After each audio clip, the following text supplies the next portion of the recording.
ज़िंदगी में कुछ ऐसे वाक़यात हमने बाज़ औक़ात सुनते हैं कि जिसे हमारा ज़हन बिल्कुल भी कबूल करने को तैयार नहीं होता और हकीकत में वो वाक़यात होते हैं और वो चीज़ें हमारे इर्द-गिर्द ही होती हैं, लेकिन हमारा ज़हन और हमारी अक्ल उसको मानने से इनकार कर रही होती है। ऐसा ही एक वाक़या जो कि बहुत ही ज़्यादा अपने आप में हॉरर है, बहुत ज़्यादा मिस्ट्री और बहुत ही ज़्यादा दहशत से भरा हुआ है, जो कि मैं आज आपके साथ शेयर कर रही हूँ। देखें इस वीडियो में। बिस्मिल्लाहिर्रहमानिर्रहीम। अस्सलाम वालेकुम। मैं हूँ अफशा राना और आप देख रहे हैं आपका अपना channel style facts with Afsha में हॉरर स्टोरी विद अफशा के साथ। तो इस सेगमेंट में आज मैं जो हॉरर स्टोरी आपके साथ शेयर कर रही हूँ वो इंतहाई डरावनी है।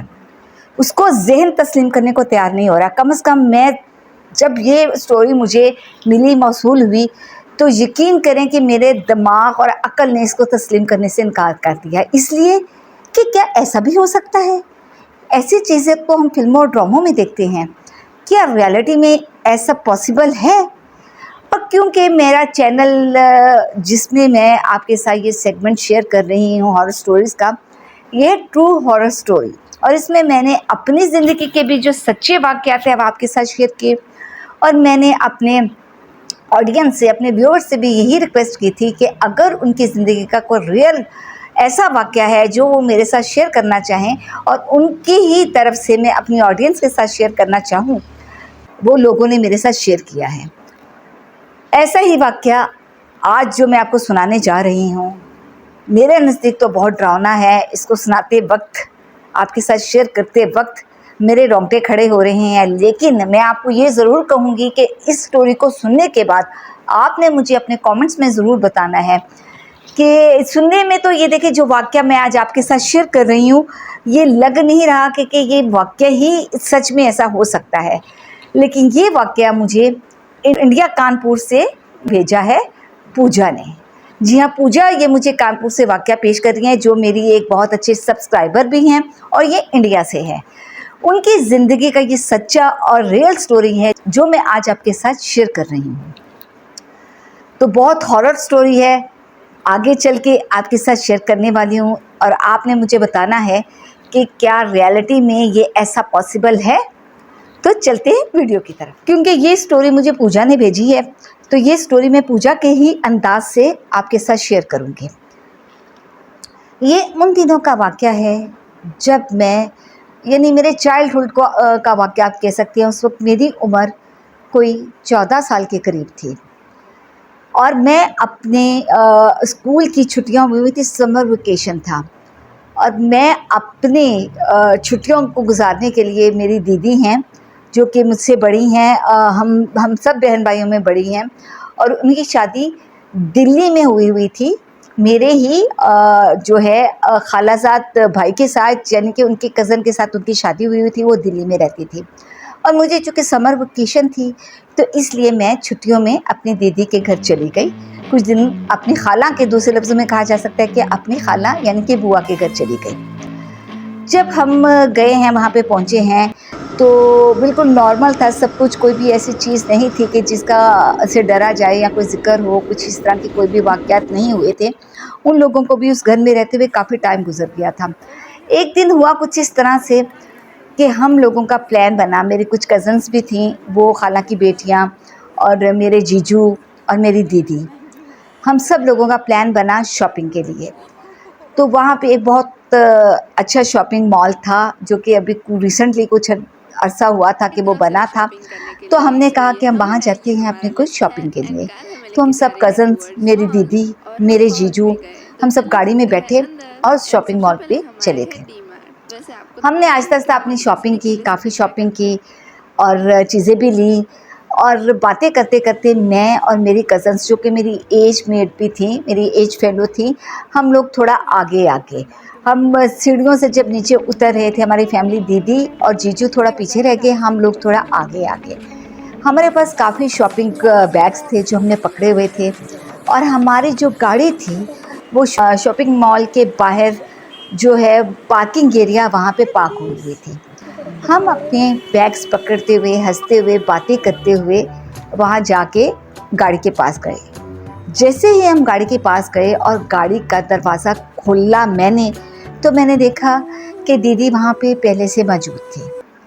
और मैंने दीदी को बड़ा हैरान हुई कि दीदी तो हमसे पीछे थी, वो आगे कैसे हो गई।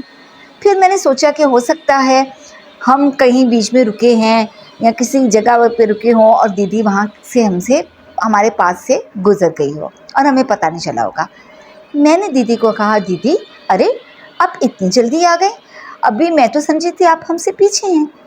उस पर दीदी ने मुझे रिप्लाई किया, बहुत गुस्से में थी, उन्होंने पहले तो मुझे जवाब नहीं दिया। मेरे दोबारा पूछने पे उन्होंने मुझे देखा, उन्होंने मुझे कहा मैं तो गई ही नहीं थी। मैं दीदी की ये बात सुन के बहुत हैरान हुई कि ये कैसे पॉसिबल है। दीदी हमारे साथ मॉल में भी थी और हमारे साथ भी आई थी और अब इंतहाई गुस्से से कह रही है कि मैं तो गई ही नहीं। मैंने दोबारा अपना सवाल दोहराया और दीदी से पूछा, दीदी आप क्या बात कर रहे हो, आप तो हमारे साथ शॉपिंग मॉल में थे और अब आप कह रहे हो कि आप गए नहीं।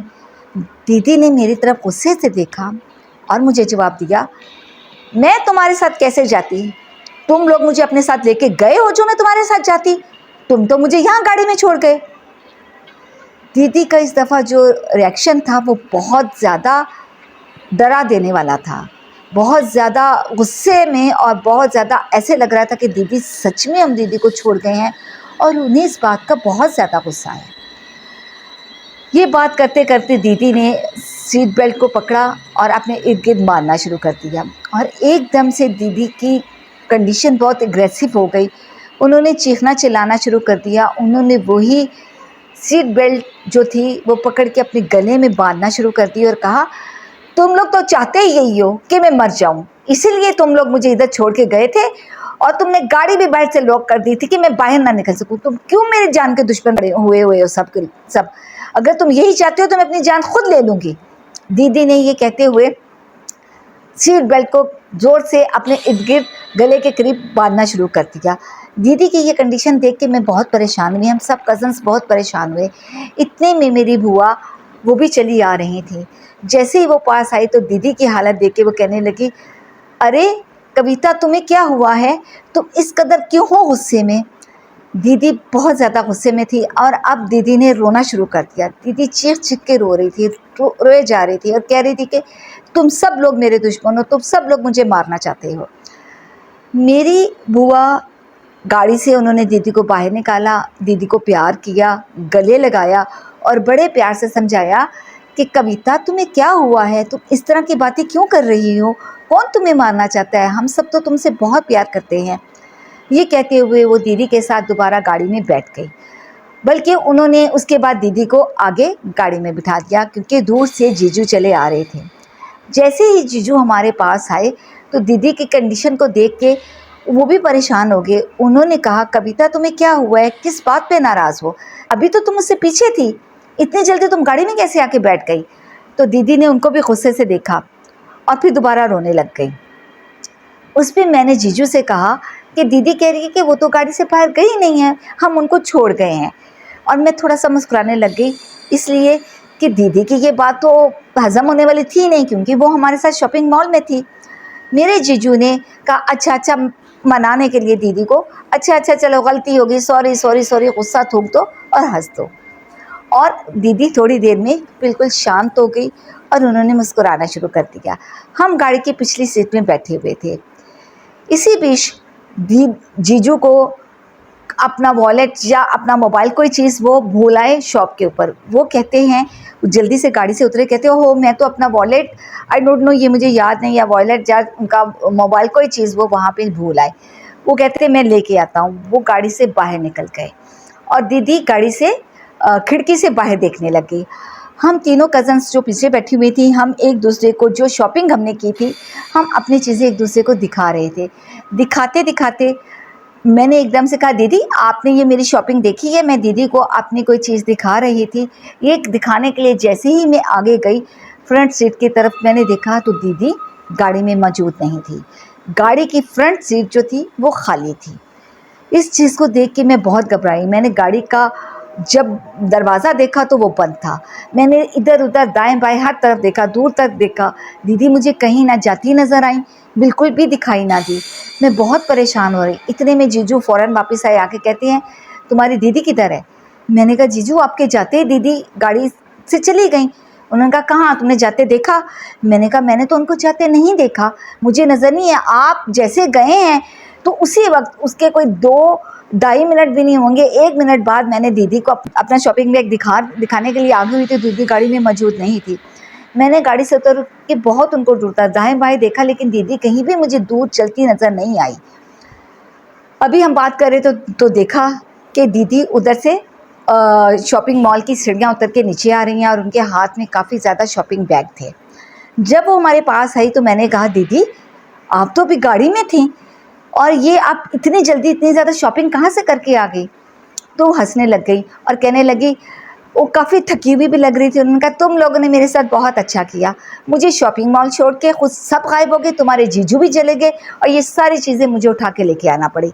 अरे तुम मुझसे मजाक कर रहे हो कि मैं गाड़ी में आके बैठी हूँ। अरे भाई मैं तो अभी आ रही हूँ।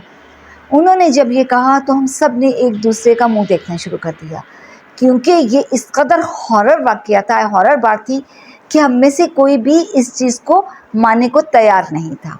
ये कैफियत देख के दीदी बहुत हैरान हुई और जब हम एक दूसरे को देख रहे थे तो वो कहती है अरे क्या हुआ, तुम लोग क्यों ऐसे देख रहे हो और मुझे भी नज़रों से क्यों देख रहे हो। हमने कहा दीदी आप तो गाड़ी में बैठी हुई थी, आपने कहा था कि शॉपिंग मॉल तो मुझे लेके नहीं गए, मुझे छोड़ गए हो और आप बहुत रो रही थी। कहते तुम्हारा दिमाग ख़राब है, मैंने तो ऐसी कोई बात नहीं की और मैं तो अंदर हूँ और नहीं तुम्हें यकीन आ रहा तो अंदर देख लो जहाँ से, और ये देखो जो शॉपिंग मैं करके आई हूँ। नहीं यकीन आ रहा तो अंदर जिस जगह पे मैं थी वहाँ जाके तुम देख सकते हो, पूछ सकते हो उनसे कि मैं वहाँ पे कितनी देर रही हूँ। बल्कि तुम लोगों को मैंने आगे निकल के जाते देखा है, मैं अभी चीज़ें ले रही थी, मैंने तुम्हें आवाज़ भी दी और तुम लोग चले गए, किसी ने मेरी तरफ मुड़ के भी नहीं देखा। और अब जब मैं आई हूँ उल्टा मैं गिला करने के बजाय ऊपर से तुम मुझे बेवकूफ़ बना रहे हो।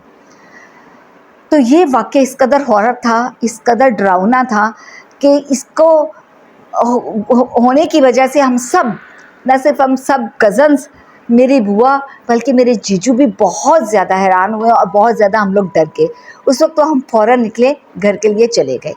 मैं वहाँ फिर ज़्यादा दिन नहीं रुकी क्योंकि मुझे वहाँ से बहुत डर आ रहा था।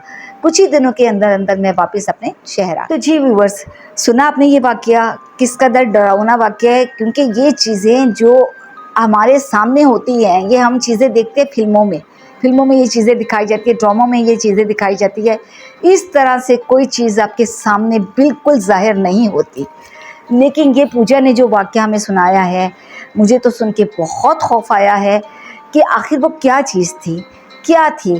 क्या वो दीदी के ऊपर कोई चीज़ थी, या ये था कि वो जो दीदी उसकी कविता है, या वो झूठ बोल रही थी, या फिर ये है कि उस वक़्त कोई चीज़ वहाँ पे ऐसी मौजूद थी जिसने कि कविता की शक्ल ली हुई थी। तो वो सब क्या है, ये मिस्ट्री क्या है, वाक़या बहुत डरावना है, बहुत हॉरर स्टोरी है और वो पूजा बता रही हैं कि बिल्कुल रियल स्टोरी है उनकी लाइफ की। तो अब आपने मुझे कमेंट बॉक्स में बताना है कि क्या ये रियलिटी थी या कि सारी फैमिली का वहम था, जो कि नहीं हो सकता। वहम किसी एक को हो सकता है, सबको नहीं हो सकता। क्या कविता झूठ बोल रही थी या कि वहाँ पे कोई चीज़ मौजूद थी। तो ये थी आज की स्टोरी जो मैंने आपके साथ शेयर की, जो कि पूजा ने हमें कानपुर इंडिया से भेजी थी। उम्मीद करती हूँ कि आज की ये स्टोरी आपको अच्छी लगी होगी। अच्छी लगी हो तो कमेंट बॉक्स में ज़रूर रिप्लाई किया करें और इसको लाइक भी कर दिया करें, ताकि जो है और मेरी मोटिवेशन में इजाफा हो और मैं आपके लिए और अच्छी अच्छी स्टोरीज़ लेके आऊँ। इसके साथ ही मेरी वीडियो को वक्त ख़त्म हुआ। इंशाल्लाह ताला आपके साथ नेक्स्ट संडे में एक और दिलचस्प स्टोरी के साथ हाजिर होती हूँ। तब तक आपने अपना बहुत सा ख्याल रखना है और मेरी वीडियोस देखते रहना है। टेक केयर, अल्लाह हाफिज़।